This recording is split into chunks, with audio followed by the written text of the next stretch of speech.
welcome back to Tayrock Rockin Well the podcast. I am your host, Taylor Rockwell, and today I have a very fun episode, I think. So along with making content that I want to make and kind of stepping into roles that maybe make me uncomfortable or challenge me, this is one of those episodes. I desperately have been wanting to make a podcast about money, how to make money, how to invest in money, how I make my money, how to manifest, how to attract money. I've been wanting to make this podcast for so long. And again, that was me kind of worried about what people might think about how I make money, how I talk about money, how much money is a lot to me. Stuff like that kind of has made me nervous and prevented me from making this episode for so long. However, as I am taking action steps to get out of my comfort zone and to really challenge me, this is what I'm doing. I'm making the episode. And so, welcome to how to attract, how to manifest, how to just get money in your possession, essentially. One thing, I know that manifestation or how to manifest can be considered sometimes a controversial thing. And I just want to say that if manifesting isn't your thing, that's fine. Every time I say manifest, replace it with whatever it is that is your thing, whether that's a higher power, whether it's not. Like, I don't know. I don't really care to get that deep. I'm just saying when I use the word manifesting, I'm using it lightly. So if that doesn't resonate with you, just kind of swap it for what does resonate with you.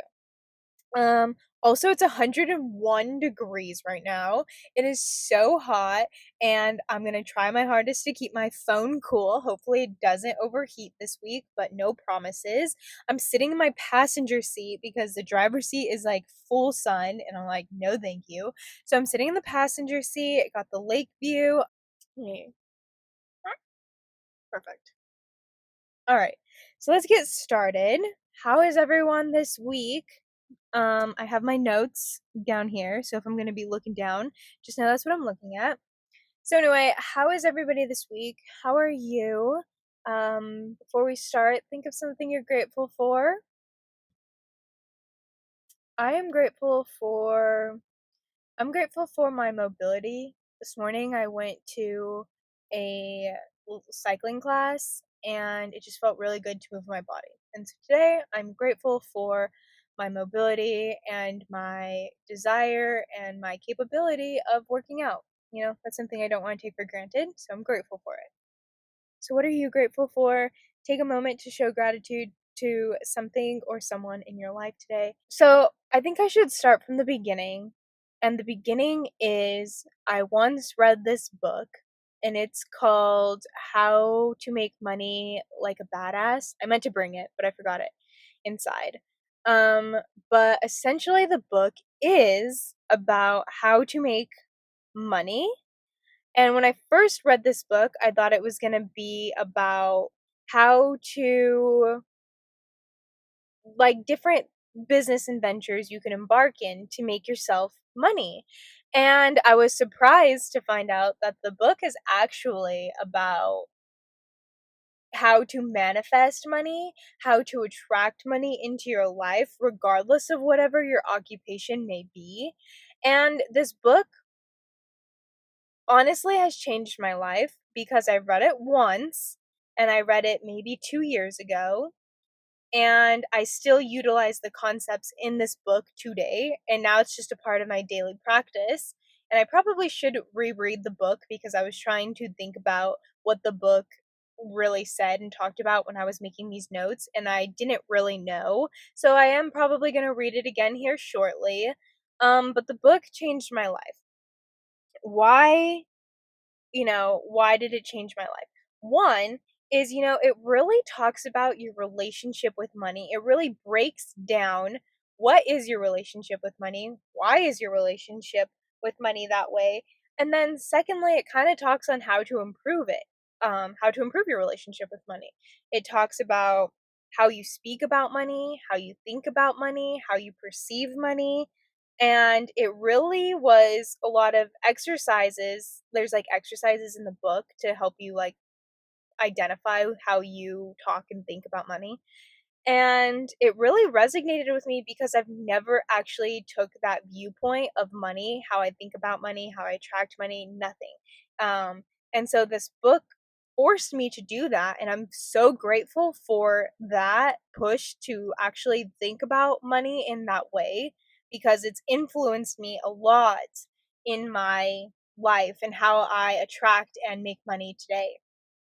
And then of course the book talks about how to attract money, right? So it talks about your relationship with money, how you perceive money, and then how to attract money with your new perception that you hopefully develop during the read of this book. Um, so let's just start from the beginning. My relationship with money. Okay. So growing up, it was always like no. You know what I mean? Like going to the store, I kind of just knew better not to ask for things because I knew the answer was going to be no, which is no default on my upbringing or my mother. My mother became a single mother when I was about 7th grade until all the way until I graduated high school and left for college. So obviously, she was a single mother, and we were a family of 4 operating on one income. So that was kind of the preface of my upbringing. And, you know, I don't necessarily have like wish it would be different, and I don't necessarily have like negative or hurt feelings about how I was brought up. It's just the reality. That's how I was brought up. It was like, no. I just knew better. When we were at the store and it was not a necessity item, I knew better not to ask because I knew the answer would be no. That is interesting because from what I learned from reading this book is that idea of no, no, no around money created a negative perception around money for myself and just a habit. And I didn't know that about myself until I read this book. But that's later to come, so I'll loop back on that later. And then the other thing with money is all my friends that I grew up with, I want to say all of them, but a few, had really big, beautiful houses. Their family had really nice things. They had boats, they had nice cars, you know, they just had what I thought at the time was like a perfect life because I didn't have anything remotely close to what they had. And so for me, I learned that that also created a perception of money, that money was something others have, but something I do not have. And obviously, when I say I do not have, I was a young kid. I wasn't even working. I was in my development ages between 15 to 18 of really being aware of money. Where does it come from? Where do I stand socially when it comes to money? Things like that. And overall, it put me in a scarcity mindset. I think always being told no, knowing better not to ask because I know we don't have the money, seeing that other people had nicer things and had more opportunities in terms of like their family always went on vacations and they had really big Christmases and they'd come back from break with like all these cool toys or whatever. I just knew I was different, and not to say it was a bad thing, but it definitely put me in a scarcity mindset when it came to money. And that's just the reality. And I'd never even thought about what my perception of money was until reading this book. And then so I read this book and it really digs deep. It really does have exercises at the end of every chapter on, what is your perception of money? What is your upbringing? How did your parents talk about money? Has that influenced the way you talk about money? Things like that. And one of the other, exercises, topics that the book talked about was how you speak about money. And how I noticed I once spoke about money was in negative ways. And if you would have asked me, do I talk about money in a negative way? I would have been like, no. But then I'm reading this book and I'm becoming more self aware of how I actually do talk about money. And I noticed that I did talk about money prior to reading this book in a negative way. For example, saying things like, oh, I don't have money for that. Or how do people afford to do stuff like that? Or what a waste of money. Or I would never spend my money on something like that. Along those lines is the negativity of talking about money in not a positive way. And I realized I was saying things like that. And then I started reading this book and I realized that was me attracting or manifesting money to myself in a negative way, almost putting out in the universe that I view money as a negative thing, that I don't believe that I have money, and that I essentially was attracting money to me in a scarcity mindset, right? And then I had to make changes. Once I became more aware, this book really makes you aware. And once I became more aware, I was prepared to make changes to better myself and my perception of money. So, one of the things that I had to change was not to talk negatively about money. And so, how I corrected this within myself was when I noticed myself saying negative things about money, I then corrected myself by saying 3 positive affirmations about money to kind of overwrite or try to rewire my brain into thinking more positively about money. And now, I would say 2 years later, you'll never hear me say a bad thing about money. I'm so aware now. I'm like, I'm never manifesting a scarcity mindset to me ever again. Like, only abundances when it comes to money and these words coming out of my mouth. But, that's just a habit I developed from reading this book and being more aware. And so I hope that even if you don't read this book, that maybe just listening to this podcast encourages you to kind of think about how you talk about money and how you perceive money in your own perspective. And being aware of what you say isn't just a money indicator, okay? Being aware of the things that you're putting out into the universe is very important, because whether it's about money, relationships, business inquiries, anything that's important to you, it's important to make it positive, because I don't want to get too weirdly deep about manifesting or whatever. But the reality is, the universe doesn't know the difference between sarcasm, and it doesn't know the difference between I'm just joking. What you say is what you put out there. So even if you're like, oh my God, I hate myself, like you're just being funny and you're joking with your friends, be aware of those, because the universe doesn't know the difference between when you're joking. And so then, like, no, I hate myself is a bad example. I would say something like, oh my God, I'm so broke. I have no money. Like, saying that with your friends isn't necessarily a joke and isn't necessarily something the universe is going to be like, oh, don't worry about that one. She's just joking. It's like, no, you're creating a reality that you're broke and you have no money, and the universe is going to bring that back to you. So just be a little bit mindful of what you're saying and what you're putting out in the world. Whether you believe in manifesting or the law of attraction or not, it's just for your own reality. Talk positively about yourself and the things you care about. That's my advice. But do as you wish. Um, so then the other thing that I put in my notes that the book kind of offered me was then how to attract money. It does talk about how to manifest money, how to attract money in your life. And one of the things that I started doing to attract money in my life was, one, I was obviously changing my perception of money. And so how did I program my brain to change perception of money? One, so I was in a scarcity mindset in terms of like, and any dollar I have, I need to save. Any dollar to my name is a dollar to my name, so I need to use it on me.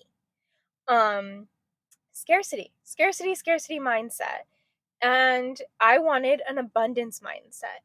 So what I did was I created, and I know I talked about this on my podcast before, so I'll keep it quick, but what I did to overwrite this scarcity mindset and create that abundance mindset was I decided that every time I go out to dinner or lunch or coffee with friends, that I was going to pay for their coffee, pay for their lunch, pay for their dinner, no matter what. No matter what. You know what I mean? And it wasn't, I mean, like, no matter what the dollar was. Like, you know what I mean? Like, even if everyone at the table was like, drinks, more drinks, like, I didn't care, because what I was trying to do by making this action happen was prove to myself that spending money on others, spending money in a way that didn't necessarily benefit me entirely, and being okay with sharing my money with other people is how I overcome that scarcity mindset and that abundance mindset. Because what I wanted to prove to myself also was that no matter if I'm paying these bills, the lunch bill, the coffee bill, whatever, it doesn't necessarily change my reality of me being able to pay for the necessities in my life. Now, I know not everybody is in that position, but for me, I was in a point in my life, in my position in my life where I could do that. So I could pay for my friends to dinner, my lunch, my coffee, whatever it was, and it wouldn't affect my mortgage being paid, my car payments. It didn't affect me. And that was the point of abundance, like I almost didn't even notice the extra, I don't even know, the extra meal on my tab because I don't know, like, I just didn't even notice it, and it was uncomfortable for me at first. At first, it was kinda like, "Okay, well, the bill would only be $100 for me and my partner, but now that I'm with my couple friends, it's more closer to, like, 200." And, it was, like, uncomfortable at first, but now it's just what I do. Now it's just like, I don't even care if the bill comes and I'm not splitting it. Put that on the Amex. You know what I mean? And it's something I've become very more comfortable in. And then it also, now that I'm very comfortable, it kind of like sets a different standard in my life, that I'm in a position where I can do stuff like that for friends, family, people I care about. And it reminds me that I work hard so I can continue to do stuff for my friends and family. And now, paying for people's lunch, I do way more than that, when before that was just my entry.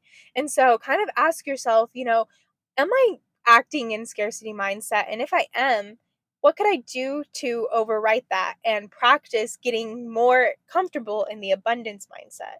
And that was kind of the example I used, and kind of the exercise that I had tried to allow myself to maintain that abundance mindset. And so far, I would say it's working. It's something I still do to date. So, um, and then the other thing was how you talk about money. So the action step that I took to manifest or attract money in my life was saying positive mantras. And one of the examples the book gave, I believe, I should have flipped through the pages, but I'm pretty sure this is one of them, the examples the book gives, but it's money is always there for me. And they're kind of like, write this mantra over and over again until you feel like money is always there for you. And I came up with my own mantras. If you read the book helps you come up with your own mantras on money based on your perception of money. And one of the mantras that I started with a mantra, and then I tweaked it, and then I tweaked it, and then I tweaked it.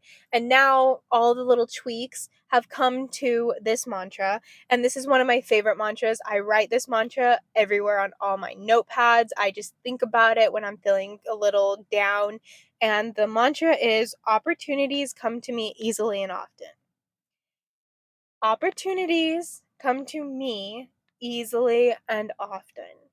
So, this mantra doesn't necessarily have the word money in it. And you know what? Money used to be in this mantra. It probably once said, money comes to me easily and often. However, in my entrepreneurial mindset and in my entrepreneurial world, I found that money just comes easily to me now because of the opportunities that come to me and present themselves to me in such an effortless way. And so eventually, this mantra was probably once money comes to me easily and often. And now I have tweaked it to opportunities come to me easily and often. And this is simply because opportunities in my life usually end in a paycheck or some type of payout.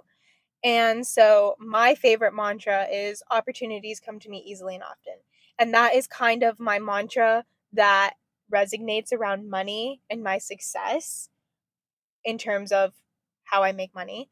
But that's an example. So I guess like my homework for you would be to actually think about, how do I perceive money? Do I talk negatively about money? And if so, what is a mantra I can come up with to reverse that negative thought or feeling about money?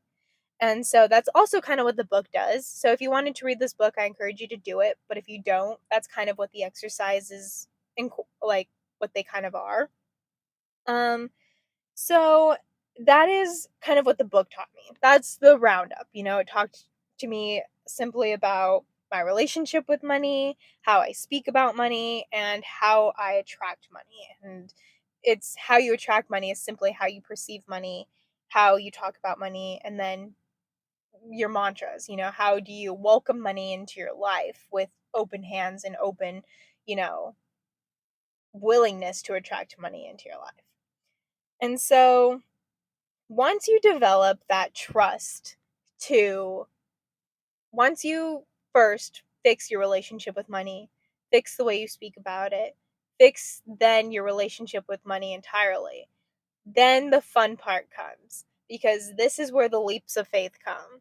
When you just trust money will always be there for you, when you just trust that, like, whatever your version or goal of how much money is enough money comes to fruition in your brain, you just know it's coming. And that's kind of the whole model of manifesting, is just to already act as if, or trust that what you want will come no matter what. And so that is when it gets fun for me, I guess, when I started having fun with it, is then you can start taking those leaps of faith. And so the leaps of faith that I can think of for me, or potentially for you as well, is, quitting your job and doing what you actually want to do. Let's say you're in corporate America and you actually want to be a YouTuber. And so you finally take the leap of faith that you're like, I know that I can be a YouTuber and I've manifested it, whatever. And I'm going to quit my job and just put all my energy into that. Or being a podcaster. Or let's say you went to college for law, you're a lawyer, and then you want to become a news reporter instead. And so you just take the leap of faith that you're going to be supported in that big jump pay cut that you might experience. Or, you might not have the same opportunities to you, but you trust that new opportunities will come to you and they'll be just as fulfilling, if not more. And so taking those leaps of faith are kind of the fun part, and actually really putting yourself to the test of how do you really feel about money, and how trusting are you for yourself to provide that same money to yourself. Does that make sense? It's a little witchcrafty, and I don't like it to sound that way because it's not that way, but some people perceive it that way, and I understand why. But it's mostly just like your internal feeling. So just look inward. You can listen to what I'm saying, and this is my experience, but ask yourself, what is me, the listener, you, the listener, like, what is my perception of everything Taylor's saying? And make it your own, and make it your own so much that it resonates with you on a deeper level, and not just on the surface level of which I'm talking about in terms of just my experience that might seem surface to you, because it's deep to me, and I want you to have your own deep relationship with these concepts as well. So all right. So this is where it's going to get hard for me. So taking these leaps of faith, all right. It's a little uncomfortable for me, but I just want to this is me practicing deep, like leaping into this uncomfortability and really just being me, speaking my truth, and not being worried or scared of how it might be perceived. So let me just preface with that. But one leap of faith that I have is that I have a huge goal for myself that I want to be a millionaire by 27. I'm now 23 years of age. Okay. So I have 4 years. And I had to define what does a millionaire mean to me. And it wasn't just like I didn't want to be a liquid millionaire. I mean, I'd probably be some form of liquid millionaire, but I mean, I want a net worth of $1 million by the time I'm 27.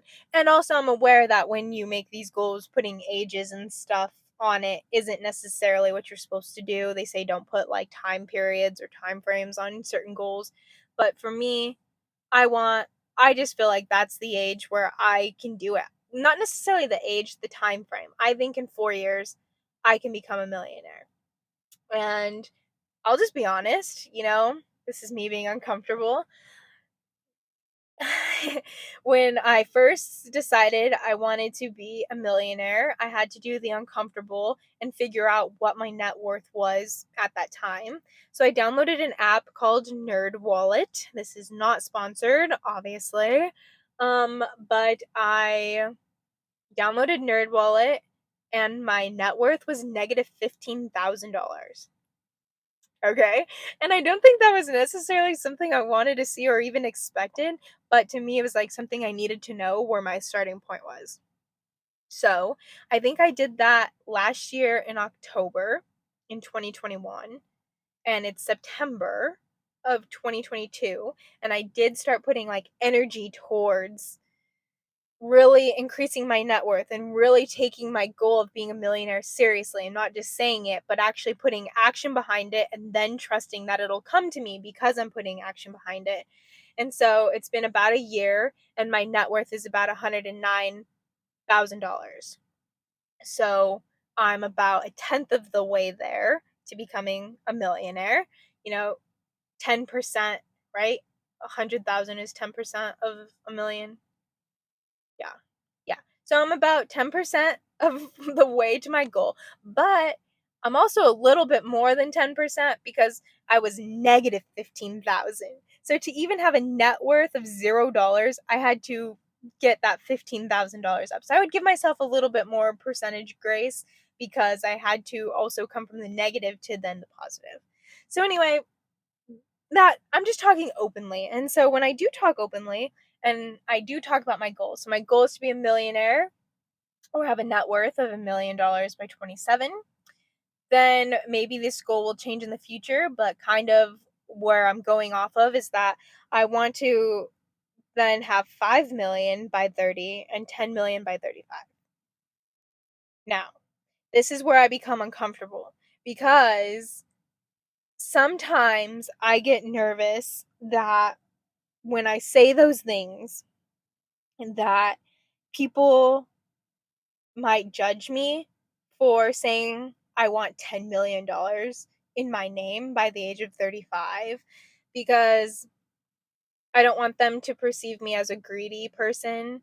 I don't want them to think that that's way too much money in my means, that nobody should ever have that much money, and that's way too much. She doesn't deserve that. And I don't want people to think that mostly that I'm just greedy and stingy, and I don't want people to not support my business ventures because of that underlining judgment. I have Plants and Pilates, which is my business, and sometimes it's scary being the face of a business because I don't want people to not like me, so then in return backlash on my business.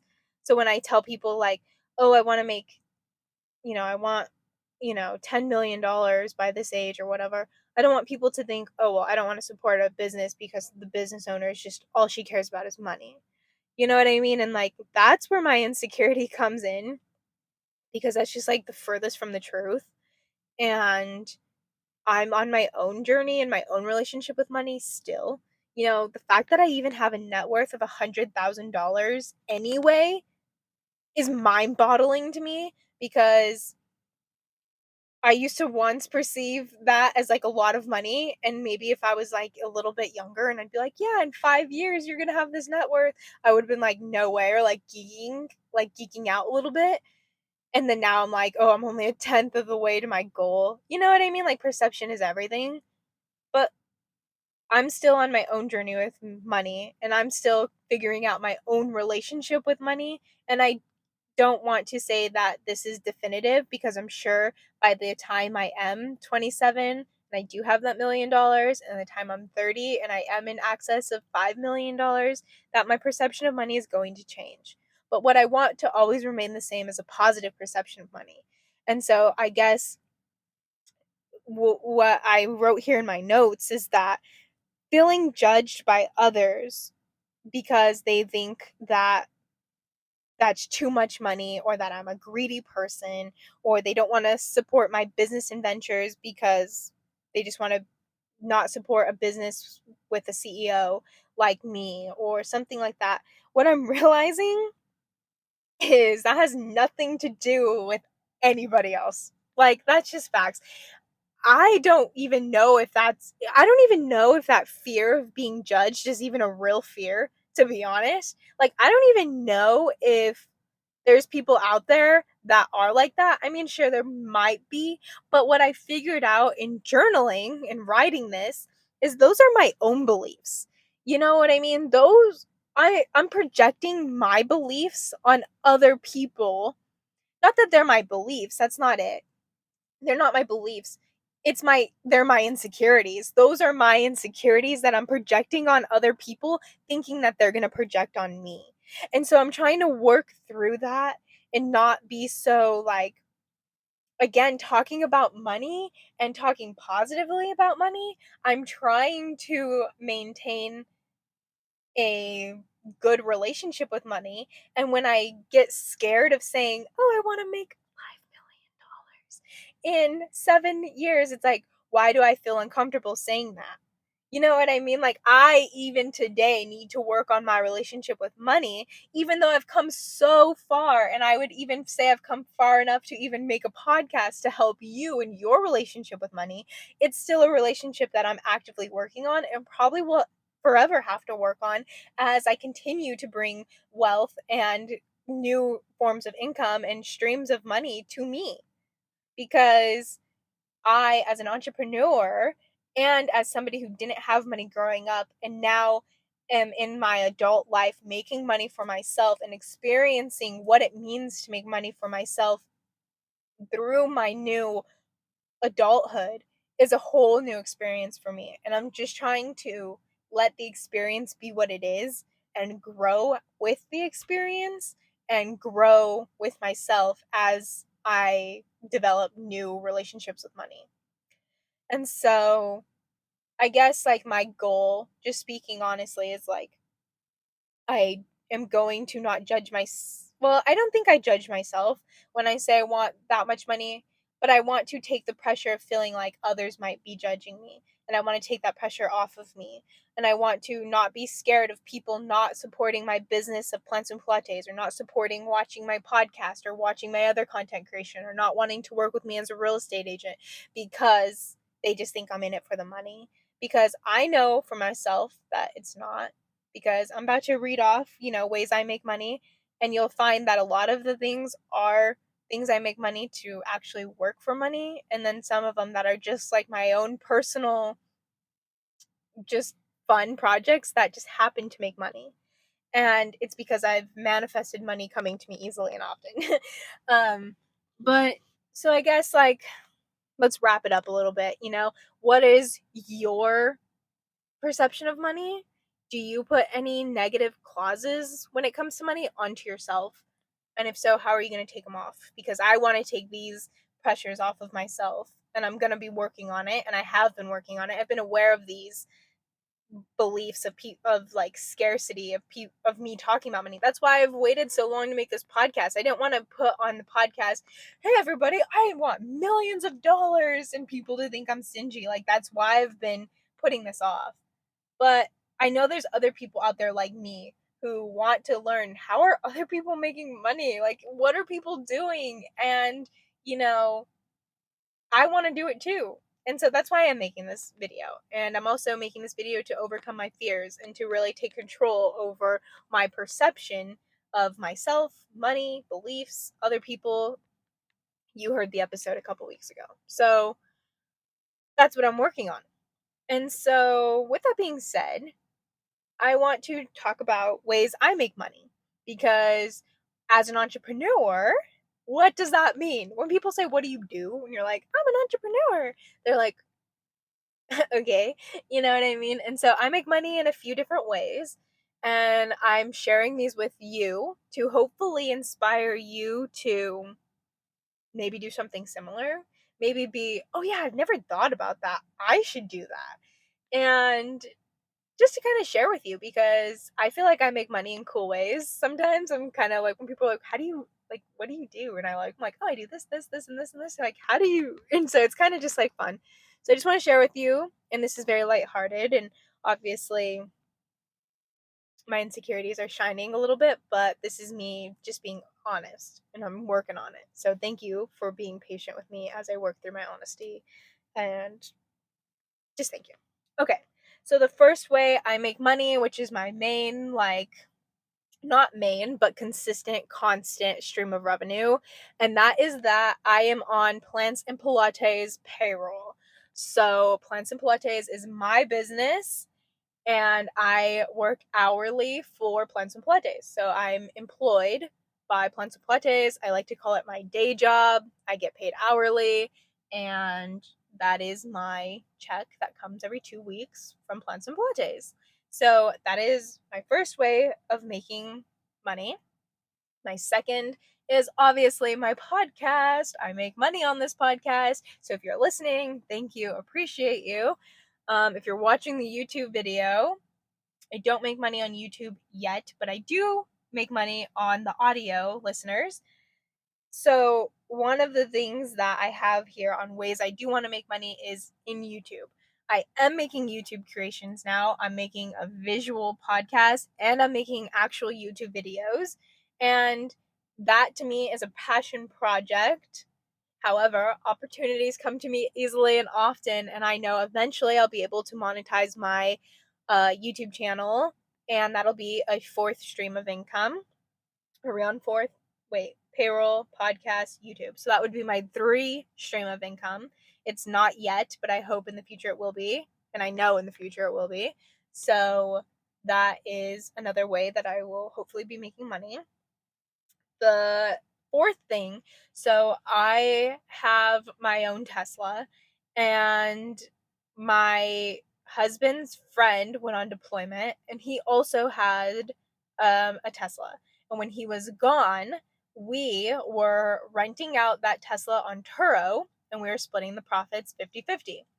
And so it was actually really successful and really a good payout that I would say is worth it. And so I'm currently working on getting a second Tesla for myself that I can just rent out on Turo. And if you are like wondering about like Turo is like an Airbnb for cars if you're unfamiliar. So that would be my fourth stream of income. I'm kind of in a transition in life. I just sold my house. I'm currently just buying a new, we'll get to that. Anyway, moral of the story is I have an order of operation, and I'm sharing with you the order of operations and the things that I'm working on to create more streams of income. So with that being said, the fifth thing that I'm working on to create additional information is a rental property. So I sold my house, my single family residence, and I am using the equity from that sale to buy a multi-unit here in San Diego. Multi-unit is anything with 2 or more doors. So my plan is for me to live in one unit and be able to be a landlord to my other units, and eventually I can move out and buy another single family residence, and then I can just rent out my unit and have multiple little units. Basically, I'd be a landlord. Okay, so my fifth stream of income would be being a landlord and having that rental property. Now, the fun thing is my sixth stream of income would be okay, so I moved. I need to make a whole episode about this, and I'm going to make a whole YouTube video about it. So I moved, I sold my house, and I didn't want to sign a lease at an apartment or anything like that, and I didn't have my next place that I wanted to live situated yet. So a kind of solution that I found is I bought myself a tiny house. Yes, the TLC, Netflix, Tiny House Nation. I am a part of it, I guess. So here I am. I bought a tiny house. It's 200 square feet. Mine is so cute. I'm going to make a YouTube video because it's literally the cutest thing ever. It was built in 2019 in Canada. And because it's really cold in Canada, it has heated floors. And I just feel bad because I brought these heated floors to 101 SoCal weather. Hopefully when it gets cold enough at night, I can use the heated floors. Anyway, I'm getting distracted. I'm gonna make a whole video and a little tour of my tiny house on my YouTube video. But I paid for my tiny house in cash, which was about 85,000, I think. I think it was 85,000, maybe it's 90. I don't remember.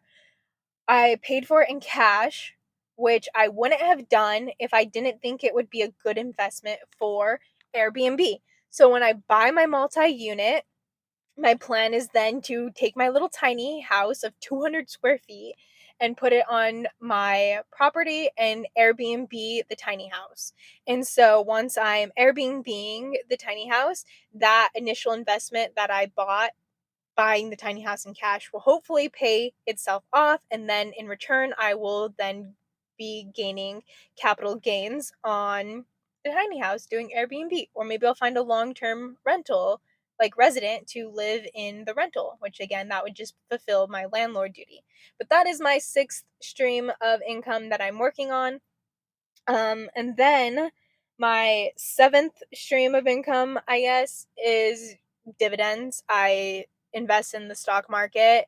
It's really simple.